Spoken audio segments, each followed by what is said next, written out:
ఆదివారం సెలవు రోజు.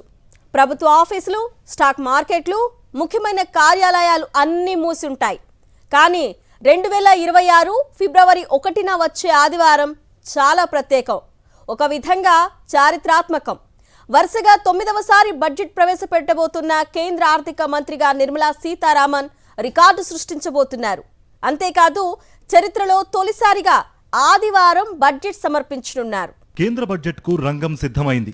ఫిబ్రవరి 1న లోక్సభలో 2026-27 వార్షిక బడ్జెట్ను ప్రవేశపెట్టనున్నారు కేంద్ర ఆర్థిక మంత్రి నిర్మలా సీతారామన్. స్వాతంత్ర్యం వచ్చిన తర్వాత కేంద్ర బడ్జెట్ను ఆదివారం ప్రవేశపెట్టడం ఇదే తొలిసారి.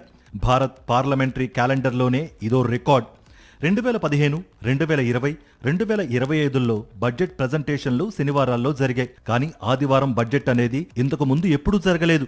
బ్రిటిష్ వారసత్వాన్ని కొనసాగిస్తూ స్వాతంత్రం వచ్చిన తర్వాత దాదాపు 5 దశాబ్దాల పాటు భారత్లో సాయంత్రం 5 గంటలకు బడ్జెట్ను సమర్పణ జరిగింది. 1990ల చివరి వరకు ఈ ఆచారం కొనసాగింది. 1999లో అప్పటి వాజ్పేయి ప్రభుత్వం వలసవాద విధానాలకు ముగింపు పలికి బడ్జెట్ సమర్పణను ఉదయం 11 గంటలకు మార్చింది. అప్పటి నుంచి ఫిబ్రవరి నెల చివరి వర్కింగ్ డే రోజు బడ్జెట్ సమర్పణ జరిగేది.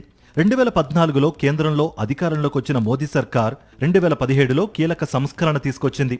ఫిబ్రవరి 1నే బడ్జెట్ ప్రవేశపెట్టే సంప్రదాయాన్ని ప్రారంభించింది. 2017లో ఫిబ్రవరి 1న బడ్జెట్ ప్రవేశపెట్టారు అప్పటి ఆర్థిక మంత్రి అరుణ్ జైట్లీ.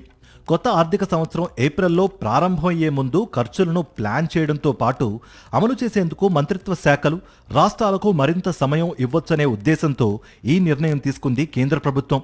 ఈసారి ఫిబ్రవరి 1 ఆదివారం వచ్చింది కాబట్టి అదే రోజు బడ్జెట్ ప్రవేశపెట్టనుంది కేంద్ర ప్రభుత్వం. కేంద్ర బడ్జెట్ 2026-27తో ఆర్థిక మంత్రి నిర్మలా సీతారామన్ మరో రికార్డు సొంతం చేసుకోబోతున్నారు. వరుసగా 9వసారి లోక్సభలో బడ్జెట్ ప్రవేశపెట్టనున్నారు.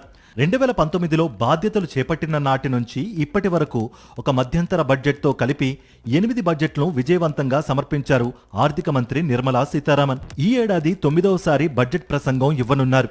భారత రాజకీయ చరిత్రలో ఇదొక అరుదైన మైలురాయి. మరే ఇతర ఆర్థిక మంత్రి కూడా ఇన్ని వరుస పూర్తి బడ్జెట్లను ప్రవేశపెట్టలేదు.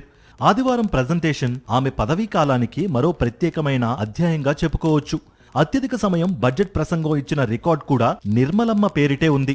2020-21లో ఆమె 2 గంటల 42 నిమిషాలు ప్రసంగించారు. మొరార్జీ దేశాయ్ ఏకంగా 10 సార్లు బడ్జెట్ ప్రసంగం చేశారు. చిదంబరం కూడా 9 సార్లు పార్లమెంట్ ముందు బడ్జెట్ సమర్పించారు. కానీ వరుసగా ఈ ఫీట్ సాధిస్తోంది మాత్రం మన నిర్మలమ్మే.